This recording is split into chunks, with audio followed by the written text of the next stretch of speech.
오늘도 새벽 5시에 잠이 깼습니다. 미국에서 50년 가까이 살면서 몸에 밴 시차는 아직도 제 몸을 따라다니나 봅니다. 창밖으로 은평구 뉴타운의 새벽 풍경이 보입니다. 높은 아파트들 사이로 겨우 끼어 있는 이 반지하 원룸에서 저는 지금 혼자 살고 있습니다. 제 이름은 최정호, 올해 나이 75입니다. 1975년에 28의 나이로 미국 땅을 밟은 지 거의 반세기 만에 다시 고국으로 돌아왔습니다. 그때는 정말 꿈에 부풀어 있었어요. 가방 하나에 $5,000가 전 재산이었지만 미국에 가면 뭐든 할 수 있을 거라고 생각했습니다. LA 한인타운에서 시작한 작은 세탁소가 성공해서 나중에는 세탁소 3개까지 운영했어요. 부동산도 몇 채 샀고 자식들 대학도 보내고 제 나름대로는 성공한 이민자라고 자부했습니다. 하지만 지금 이 좁은 방에서 혼자 앉아 있으니 그 모든 게 무슨 의미였나 싶어요. 두 아들은 미국에 있고 저는 한국에 혼자 와 있습니다. 아니, 정확히 말하면 쫓겨나다시피 왔다고 해야겠네요.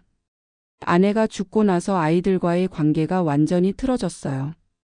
처음에는 단순한 오해라고 생각했는데 시간이 지날수록 그게 아니라는 걸 깨달았습니다. 문화가 다른 거예요. 제가 한국 사람이고 아이들은 미국 사람인 거죠. 혼자 사는 게 이렇게 적적할 줄 몰랐어요. 매일 오후 2시쯤 되면 동네 경로당에 나가서 어르신들과 화투도 치고 이야기도 나누지만 집에 돌아오면 또 이런 고요함과 마주해야 합니다. 냉장고에는 김치와 된장, 그리고 편의점에서 산 삼각김밥 몇 개가 전부입니다. 미국에서는 그래도 한인마트에서 장을 봐서 집에서 밥을 해먹곤 했는데 이제는 요리할 기운도 없어요. 가끔 핸드폰을 들여다보면 미국에 있는 큰아들 준호한테서 온 메시지가 있을까 봐서요. 하지만 벌써 1년 넘게 연락이 없습니다. 둘째 민호는 작년 크리스마스 때 메리 크리스마스 문자 하나 보낸 게 전부예요. 이게 다 제 잘못인 것 같아요. 아이들을 너무 한국식으로 키우려고 했나 봅니다. 미국에서 태어나고 자란 아이들에게 무리하게 한국 문화를 강요했고 결국 그게 독이 되었어요. LA로 이민 간 게 1975년이었으니까 벌써 50년 가까이 된 일이에요. 그때 저는 28, 신혼 1년 차였습니다. 아내 순영이와 함께 인천공항에서, 아니 그때는 김포공항이었죠. 김포공항에서 비행기를 타고 LA로 향했어요. 비행기 안에서 아내 손을 꼭 잡고 우리 미국 가서 열심히 살아보자. 아이들한테 부끄럽지 않은 아빠가 되겠다고 다짐했어요. 그때만 해도 꿈이 컸어요. 미국에 가면 돈도 많이 벌고 자식들은 좋은 대학 보내서 의사나 변호사 만들고 그러면 성공한 이민자가 되는 줄 알았어요. LA 도착해서 처음 정착한 곳이 한인타운이었어요. 올림픽대로와 웨스턴이 만나는 그 근처에 작은 아파트 하나 얻어서 아내와 둘이 시작했습니다. 영어는 정말 한마디도 못했어요. 헬로우 땡큐 이 정도가 전부였으니까. 첫 번째 직장은 한인이 운영하는 공장이었어요. 의류 공장에서 하루 12시간씩 일했습니다. 시급이 $2 50센트였나 그랬어요. 지금 생각해보면 정말 적은 돈이었지만 그때는 그것도 감사했어요. 아내는 다른 한인 가정에 파출부로 나갔어요. 둘이 합쳐서 한 달에 $600 정도 벌었는데 월세 $150 내고 식비로 $200 쓰고 나머지는 조금씩 모았어요. 그렇게 2년 정도 지나니까 큰아들 준호가 태어났어요. 1977년생이니까 지금 47살이죠. 미국에서 태어난 미국 시민이 된 거예요. 그때 정말 기뻤어요. 이제 우리 아이는 미국 사람이구나. 이 아이는 저처럼 고생하지 않을 거라고 생각했어요. 그 다음에 민호가 태어나고 아이들이 하나씩 늘어나니까 돈이 더 필요해졌어요. 공장에서만 일해서는 안 되겠다 싶어서 용기를 내서 세탁소를 차려보기로 했습니다. 중고 세탁기계 몇 대와 건물 임대료로 $5,000가 필요했어요. 2년 동안 모은 돈 $2,000와 한국에 있는 처가 쪽에서 빌린 돈 $3,000로 시작했습니다. 위치는 한인타운에서 조금 떨어진 블랙 커뮤니티였어요. 임대료가 싸거든요. 세탁소 운영이 쉽지는 않았어요. 영어도 서툴고 미국 시스템도 잘 모르고 손님들과 소통하는 게 제일 어려웠어요. 하지만 아내와 함께 새벽 5시부터 밤 9시까지 매일 일했어요. 다행히 저희가 성실하게 일하니까 단골 손님들이 하나 둘씩 생기기 시작했어요. 흑인 아주머니들이 저희를 많이 도와주셨어요. 영어 못하는 저희를 불쌍하게 여겨서 간단한 영어도 가르쳐주고 다른 손님들도 소개해주고 그랬어요. 그렇게 5년 정도 지나니까 장사가 제법 잘 됐어요. 한 달에 $3,000 정도는 벌 수 있게 됐고 좀 더 큰 집으로 이사도 했어요. 아이들도 좋은 학교에 보낼 수 있게 됐고요. 아이들이 초등학교에 다닐 때까지는 괜찮았어요. 집에서는 한국어로 대화하고 한국 음식 먹고 명절 때는 한복도 입히고 그랬어요. 아이들도 별 반발 없이 따라왔어요. 그런데 중학교에 올라가면서 분위기가 달라지기 시작했어요. 준호가 먼저였어요. 아빠, 왜 우리만 한국어로 대화해야 해요? 친구들이 이상하게 봐요. 이런 말을 하기 시작했어요. 저는 그때도 영어가 서툴렀거든요. 세탁소에서 손님들과 간단한 업무 얘기는 할 수 있었지만 깊은 대화나 감정 표현은 힘들었어요.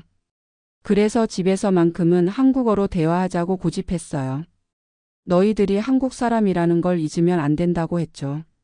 지금 생각해보면 그게 첫 번째 실수였어요. 아이들 입장에서는 친구들과 다르다는 게 부담스러웠을 거예요. 학교에서는 영어로 생활하는데 집에 오면 갑자기 한국어로 바뀌니까 혼란스러웠겠죠. 민호도 고등학교 들어가면서 비슷한 반응을 보였어요. 아빠, 저 이제 한국어 잘 못해요. 영어로 말해주세요. 이런 식으로 말하더라고요. 그때 제가 화를 냈어요. 이 녀석아, 내가 누구냐? 한국 사람이지 않냐? 부모가 누군데 이런 소리를 하냐? 이렇게 큰 소리를 쳤어요. 아내는 중간에서 중재하려고 했어요. 여보, 아이들이 미국에서 나고 자랐으니까 이해해줘요. 조금씩 천천히 가르치면 되잖아요. 이렇게 말했지만 저는 고집을 꺾지 않았어요. 주말마다 한글 학교에 보냈어요. 한국 역사도 가르쳤고 한국 명절 때는 절도 시켰어요. 아이들은 싫어했지만 너희들의 뿌리를 잊으면 안 된다며 강요했어요. 고등학교 때는 또 다른 문제가 생겼어요. 아이들이 친구들과 어울리려고 하는데 저는 그걸 못마땅하게 여겼어요. 특히 미국 애들과 어울리는 걸 별로 좋아하지 않았어요. 한국 애들하고만 놀아라고 했죠. 준호가 고등학교 3학년 때 백인 여학생과 사귀고 있다는 걸 알았어요. 그때 정말 화가 났어요. 이 녀석아, 내가 누구하고 사귀는 거냐? 한국 여자애하고 사귀어야지. 이렇게 소리쳤어요. 준호가 그때 처음으로 저한테 영어로 대답했어요. Dad, this is America. I can date whoever I want. 아빠, 여기는 미국이에요. 저는 누구든 사귈 수 있어요. 그 순간 정말 충격이었어요. 제 아들이 저한테 영어로 대답한 거예요. 마치 저를 이방인 취급하는 것 같았어요. 그날 밤에 아내하고 진짜 많이 싸웠어요. 이게 다 당신 잘못이야. 너무 강압적으로 대했어. 아내가 그렇게 말했지만 저는 제 방식이 맞다고 생각했어요. 한국 사람은 한국 사람답게 살아야 해. 그게 싫으면 왜 미국에 왔어? 지금 생각해보면 정말 어리석었어요. 아이들을 미국에서 키우면서 한국에서와 똑같이 키우려고 했으니까요. 아이들 입장에서는 정말 답답했을 거예요. 대학교 들어갈 때도 문제였어요. 저는 당연히 의대나 법대를 가기를 원했어요. 의사나 변호사가 되어야 성공한 거다라고 생각했거든요. 한인 커뮤니티에서는 그게 당연한 성공의 기준이었어요. 하지만 준호는 예술을 하고 싶어 했어요. 그래픽 디자인을 전공하고 싶다고 했어요. 제가 반대했죠. 예술로 밥 먹고 사냐? 의대 가라. 이렇게 강요했어요. 결국 준호는 UC 버클리 의대 예과에 들어갔어요. 하지만 마음이 없으니까 성적이 안 나왔어요. 2년 만에 전공을 바꿔서 그래픽 디자인과로 갔어요. 그때 저는 정말 실망했어요. 이 녀석이 날 창피하게 만든다고 생각했어요. 민호는 더 심했어요. 고등학교 때부터 음악을 하고 싶어 했거든요. 기타를 치고 밴드 활동을 했어요. 저는 그것도 반대했어요. 음악으로 뭘 하겠다는 거냐? 공부나 제대로 해라. 민호는 준호보다 더 반발이 심했어요. 집에서 한국어로 대화하는 것도 완전히 거부했고 한글 학교도 그만두겠다고 했어요. 한국 명절 때 절하는 것도 안 하겠다고 하더라고요. 그때 제가 너무 화가 나서 그럼 이 집에서 나가라고 했어요. 민호가 정말로 집을 나갔어요. 친구 집에서 몇 달 살았어요. 아내가 중간에서 설득해서 겨우 집으로 돌아왔지만 그 후로는 거의 대화가 없었어요. 세탁소 사업은 그동안 잘 됐어요. 첫 번째 세탁소가 성공하니까 두 번째, 세 번째까지 차렸어요. 부동산도 몇 채 샀고 경제적으로는 성공했다고 할 수 있었어요. 하지만 가족 관계는 점점 나빠졌어요. 아이들이 대학을 졸업하고 취직한 후에는 명절이나 생일 때나 겨우 얼굴을 보는 정도였어요. 그것도 아내가 중간에서 연결해줘야 만날 수 있었어요. 2015년에 준호가 결혼을 했어요. 상대는 백인 여성이었어요. 고등학교 때 사귀던 그 여학생과는 다른 사람이었지만 역시 백인이었어요. 결혼식에 참석했는데 저는 정말 어색했어요. 신부 쪽 가족들과는 영어로 대화해야 하는데 여전히 영어가 서툴렀거든요. 제대로 인사도 못했어요. 결혼식 리셉션에서 제가 축사를 하라고 했는데 영어로 해야 하잖아요. 준비를 해갔지만 발음도 이상하고 문법도 틀렸을 거예요. 신부 쪽 가족들이 웃는 것 같아서 정말 창피했어요. 그 후로 준호와의 관계는 더욱 멀어졌어요. 며느리와는 의사소통 자체가 안 되니까 준호도 저희와 만나는 걸 부담스러워 하더라고요. 2018년에 첫 손자가 태어났어요. 그때는 정말 기뻤어요. 드디어 손자를 보는구나 싶어서요. 하지만 병원에 갔는데 며느리 부모들은 이미 와 있고 저희는 나중에 온 것처럼 취급받았어요. 손자 이름도 완전히 미국식이었어요. 제가 한국 이름도 하나 지어주겠다고 했는데 준호가 거절했어요. 아빠 얘는 미국 아이예요. 한국 이름은 필요 없어요. 그때 정말 섭섭했어요. 제 손자인데 한국 이름 하나 못 지어주다니. 하지만 며느리 눈치도 보이고 준호와 또 싸우기도 싫어서 그냥 넘어갔어요. 민호는 2020년에 결혼했어요. 역시 백인 여성이었고 코로나 때문에 작은 결혼식을 했어요. 가족들만 참석한 조촐한 결혼식이었는데 그것도 어색하기는 마찬가지였어요. 민호는 대학 졸업 후에 음악 관련 일을 했어요. 뮤직 프로듀서가 됐다고 하더라고요. 제가 반대했던 음악을 결국 직업으로 삼은 거죠. 경제적으로는 나쁘지 않았어요. 하지만 저는 여전히 만족스럽지 않았어요. 의사나 변호사가 됐으면 얼마나 좋았을까. 이런 생각을 계속했어요. 2021년에 아내가 암 진단을 받았어요. 갑자기 몸이 아프다고 해서 병원에 갔는데 폐암 3기였어요. 의사가 수술을 해야 한다고 했지만 나이도 많고 상태가 좋지 않아서 위험하다고 했어요. 그때 아이들이 병원에 왔어요. 오랜만에 가족이 한자리에 모인 거였어요. 하지만 분위기는 무겁기만 했어요. 아이들과 저 사이에는 여전히 벽이 있었거든요. 의사와 치료 방침을 상의할 때 준호와 민호가 영어로 의사와 대화하는 걸 보면서 저는 정말 무력감을 느꼈어요. 제 아내의 병 얘기를 하는데 저는 제대로 참여도 못하고 있었어요. 아내는 수술을 받기로 했어요. 하지만 수술 후 상태가 좋지 않았어요. 중환자실에서 일주일을 보낸 후 결국 세상을 떠났어요. 장례식을 치를 때 준비하는 과정에서 아이들과 의견이 많이 달랐어요. 저는 한국식으로 3일장을 치르고 싶었는데 아이들은 미국식으로 간단하게 하자고 했어요. 할머니는 한국 분이니까 한국식으로 해야죠. 제가 이렇게 말했는데 준호가 대답했어요. 아빠 엄마는 미국에서 50년 가까이 살았어요. 미국식으로 하는 게 맞아요. 결국 타협해서 2일장으로 했어요. 하지만 장례식 과정에서도 계속 의견 충돌이 있었어요. 제사상 차리는 것, 조문객 접대하는 것, 모든 게 다 달랐어요. 아내가 죽고 나서 정말 힘들었어요. 50년 가까이 함께 살았던 사람이 갑자기 없어지니까 집이 너무 조용하고 적적했어요. 그동안 아내가 아이들과 저 사이의 다리 역할을 해왔는데 그 연결고리가 끊어진 거죠. 장례식 후에 준호와 민호가 저한테 제안을 했어요.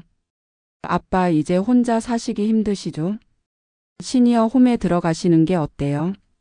시니어 홈이라니. 저는 그 말에 정말 충격을 받았어요. 나를 양로원에 보내겠다는 거냐? 이렇게 반문했어요. 준호가 설명했어요. 아빠 시니어 홈이 양로원이 아니에요. 독립적으로 생활하면서 필요할 때 도움받을 수 있는 곳이에요. 아빠 혼자 사시면 위험해요. 하지만 저는 받아들일 수 없었어요.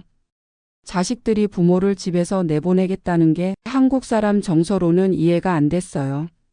한국에서는 부모를 모시고 사는 게 당연한 거다라고 했어요. 그때 민호가 말했어요. 아빠 여기는 미국이에요. 미국에서는 이게 정상적인 거예요. 아빠도 독립적으로 사시는 게 좋을 거예요. 그 말을 듣고 정말 화가 났어요. 그럼 너희들은 부모를 버리겠다는 거냐? 내가 너희들을 위해서 평생 희생했는데 이제 필요 없으니까 양로원에 보내겠다는 거냐? 그때부터 큰 싸움이 시작됐어요. 준호가 영어로 뭔가 빨리 말하는데 저는 알아듣지 못했어요. 민호가 통역해줬어요. 형이 아빠가 너무 한국식으로 생각한다고 해요. 미국에서는 세대가 따로 사는 게 서로에게 좋다고요. 저는 그 말을 받아들일 수 없었어요. 너희들이 미국 사람이 됐다고 해서 부모도 미국 사람으로 취급하냐? 나는 한국 사람이다. 며칠 동안 계속 실랑이가 있었어요.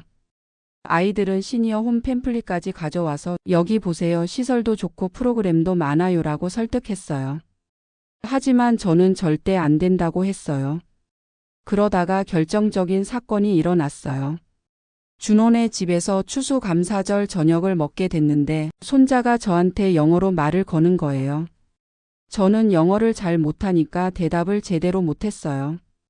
그때 며느리가 준호한테 뭔가 속삭이더라고요. 준호가 저한테 말했어요. 아빠 제이슨 손자 이름이 할아버지와 대화하고 싶어 하는데 할아버지가 영어를 못하시니까 어려워해요. 그 순간 정말 가슴이 아팠어요. 제 손자가 저와 대화하고 싶어 하는데 언어 때문에 소통이 안 되는 거예요. 50년 가까이 미국에 살았으면서도 여전히 영어를 제대로 못하는 제 자신이 너무 부끄러웠어요. 그날 밤에 집에 돌아와서 정말 많은 생각을 했어요. 손자와 대화도 못하는 할아버지, 며느리들과는 인사도 제대로 못 나누는 시아버지, 아들들과는 영어와 한국어를 섞어가며 겨우 의사소통하는 아버지. 이게 과연 성공한 이민자의 모습인가 싶었어요. 그 후로 아이들과의 갈등은 더욱 심해졌어요.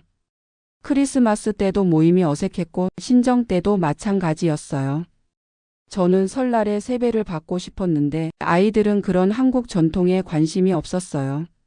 아빠, 저희는 미국에서 태어나고 자랐어요.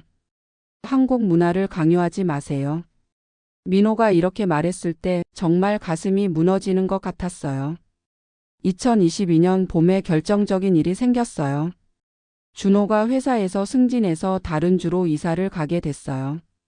텍사스 댈러스로 가야 한다고 하더라고요. 저는 당연히 함께 가자고 했어요. 아빠도 같이 가면 되지 않냐? 하지만 준호가 거절했어요. 아빠, 저희는 새로운 곳에서 새 출발을 하고 싶어요. 아빠는 LA에 계시는 게 좋을 것 같아요. 친구분들도 여기 계시고. 그때 깨달았어요. 아들이 저와 함께 살기 싫어한다는 걸.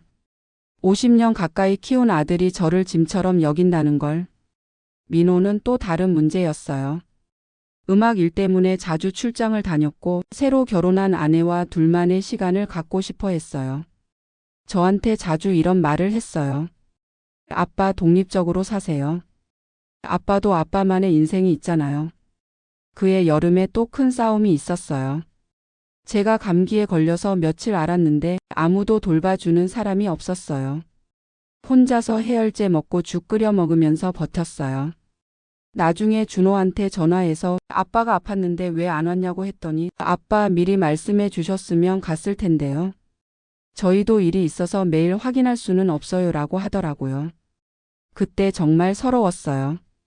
한국에서는 부모가 아프면 자식이 당연히 돌봐주는 건데 여기서는 미리 연락해야 오는 거였어요. 이게 미국식 가족 관계구나 싶었어요. 2022년 가을에 저는 중대한 결정을 했어요. 한국으로 돌아가기로 한 거예요. 50년 만에 고국으로 돌아가는 거였어요.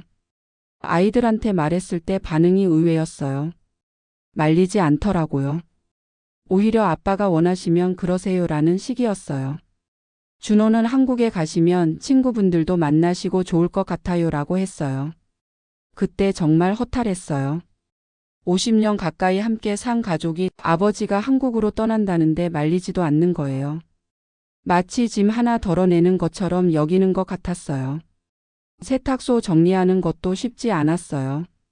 다행히 한인 커뮤니티에서 인수자를 찾을 수 있었고 부동산도 팔 수 있었어요. 하지만 50년 가까이 쌓아온 모든 것을 정리한다는 게 정말 마음이 아팠어요. 2023년 3월에 한국으로 돌아왔어요. 인천공항에 내렸을 때 감회가 남달랐어요. 50년 전에는 김포공항에서 미국으로 떠났는데 이제는 인천공항으로 돌아오는 거였어요. 하지만 한국도 많이 변해 있었어요. 제가 떠났을 때의 한국이 아니었어요. 모든 게 디지털화되어 있고 키오스크로 주문하고 핸드폰으로 결제하고 저 같은 노인은 적응하기 어려운 세상이 되어 있었어요. 처음에는 서울 송파구에 있는 오피스텔을 얻었어요. 보증금 3천만 원에 월세 80만 원이었어요. 미국에서 가져온 돈이 있어서 당분간은 생활할 수 있었지만 혼자 사는 게 이렇게 어려울 줄 몰랐어요. 한국어도 문제였어요. 50년 동안 주로 영어를 쓰다 보니 한국어가 많이 어색해져 있었어요. 특히 요즘 젊은 사람들이 쓰는 말은 이해가 안 됐어요. 병원에 가서도 의사 선생님이 쓰는 의학 용어를 이해하기 어려웠어요. 그해 여름에 건강에 문제가 생겼어요. 혈압이 높아져서 약을 먹어야 했고 당뇨 진단도 받았어요. 미국에서는 메디케어로 의료비 걱정이 별로 없었는데 한국에서는 의료보험이 없어서 비용 부담이 컸어요. 외국인 등록을 하고 건강보험에 가입하는 과정도 복잡했어요. 서류도 많이 필요하고 절차도 까다로웠어요. 공무원들한테 여러 번 물어봐야 겨우 이해할 수 있었어요. 가장 힘든 건 외로움이었어요. 미국에서는 그래도 한인 커뮤니티가 있었고 교회도 다니고 아는 사람들도 있었는데 한국에서는 정말 아무도 모르는 상태였어요. 동네 경로당에 나가보기 시작했어요. 처음에는 어색했어요.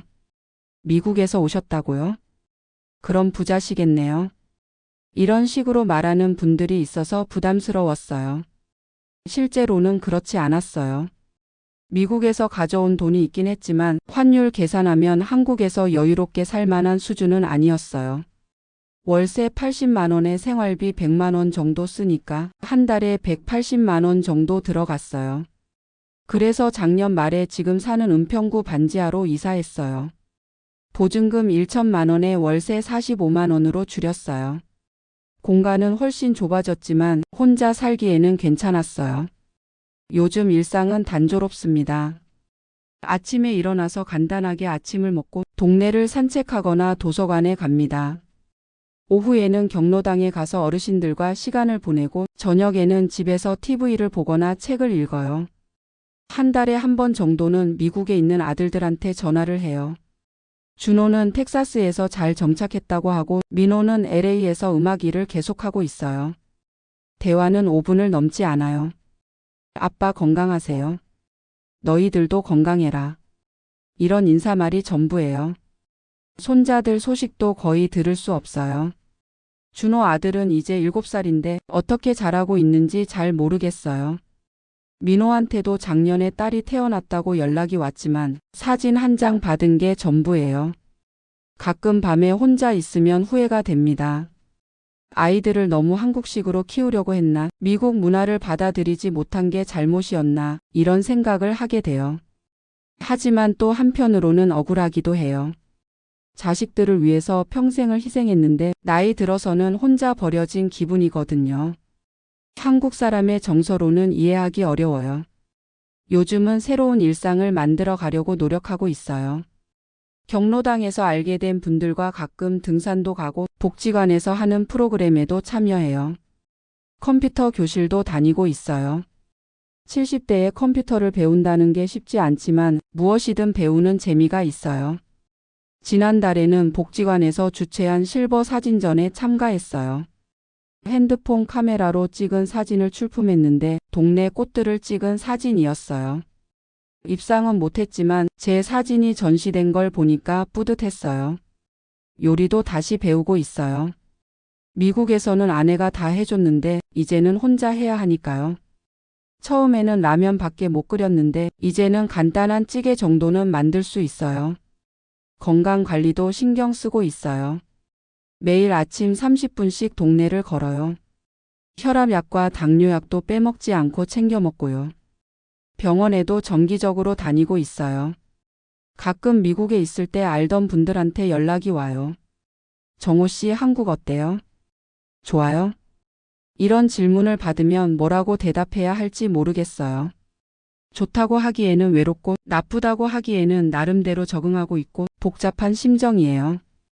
다만 한 가지 확실한 건 이제는 아이들한테 기대하지 않기로 했다는 거예요. 50년 가까이 미국에서 살았지만 결국 저는 한국 사람이고 아이들은 미국 사람인 거예요. 서로 다른 문화에서 살고 있는 거죠. 그걸 인정하고 나니까 마음이 좀 편해졌어요. 물론 아직도 섭섭하고 그립기는 하지만 원망하지는 않으려고 해요. 제가 선택한 길이니까요. 요즘은 같은 처지에 있는 분들을 많이 만나요. 경로당에서 만난 김 할아버지도 비슷한 경우예요. 일본에서 40년 살다가 돌아오신 분인데 자식들과는 연락을 거의 안 한다고 하더라고요. 그래도 건강하게 살아야지 뭐. 이렇게 말씀하시는 걸 보니까 저만 이런 게 아니구나 싶었어요. 복지관에서 상담 선생님과 이야기를 나눈 적도 있어요. 어르신 자식들과의 관계도 중요하지만 어르신 자신의 행복도 중요해요. 남은 인생을 어떻게 보내고 싶으신지 생각해 보세요. 이런 말씀을 해주시더라고요. 그래서 요즘은 저만의 계획을 세우고 있어요. 내년에는 제주도 여행을 가보고 싶어요. 미국에 있을 때는 한국 여행을 해볼 기회가 없었거든요. 이제라도 우리나라 구경을 해보고 싶어요. 글쓰기 수업도 들어보려고 해요. 제 경험을 글로 써보고 싶거든요. 미국에서 50년 산 이야기, 자식들과의 갈등 이야기, 다시 한국으로 돌아온 이야기. 누군가에게는 도움이 될 수도 있을 것 같아요. 봉사활동도 해보고 싶어요. 제가 받은 도움을 다른 분들한테 돌려드리고 싶어요. 특히 외국에서 돌아온 분들이나 혼자 사는 어르신들을 도와드리고 싶어요. 물론 가끔은 여전히 힘들어요. 밤에 혼자 있으면 미국에 있는 아이들과 손주들이 그립고 함께 보낸 시간들이 생각나요. 아내가 살아 있었다면 어땠을까? 다르게 했다면 어땠을까? 이런 생각도 하게 돼요. 하지만 이제는 과거에 매달리지 않으려고 해요. 제가 선택한 길이고 아이들도 자기들만의 삶을 살아가는 거니까요. 저도 제 삶을 살아야죠. 어제는 동네 꽃집에서 화분 하나를 샀어요. 베고니아라는 꽃인데 집에서 키워보려고 해요. 작은 방이지만 꽃 하나 있으니까 분위기가 다르더라고요. 오늘 아침에도 그 꽃에 물을 주면서 생각했어요. 이 꽃처럼 저도 새로운 환경에서 다시 뿌리를 내리고 있는 거구나. 늦었지만 새로운 시작인 거구나. 75세, 결코 젊은 나이는 아니지만 아직 살아갈 날이 남아 있어요. 건강하게 몇 년 더 살 수 있다면 그 시간만큼은 제가 원하는 대로 살아보고 싶어요. 아이들한테 연락하고 싶을 때도 있지만 이제는 기다리지 않아요. 그들도 자기 삶이 있고 저도 제 삶이 있으니까요. 만약 언젠가 아이들이 저를 찾아온다면 기쁘게 맞이할 거예요. 하지만 오지 않아도 원망하지 않을 거예요. 그게 제가 배운 마지막 지혜입니다. 이제 창밖으로 아침 햇살이 비쳐 들어옵니다. 오늘도 새로운 하루가 시작됐네요. 베고니아에 물을 주고 아침을 간단히 먹고 동네 산책을 나가야겠어요. 어제보다 조금 더 나은 오늘을 만들어 보려고 합니다. 그게 지금 제가 할 수 있는 최선이니까요.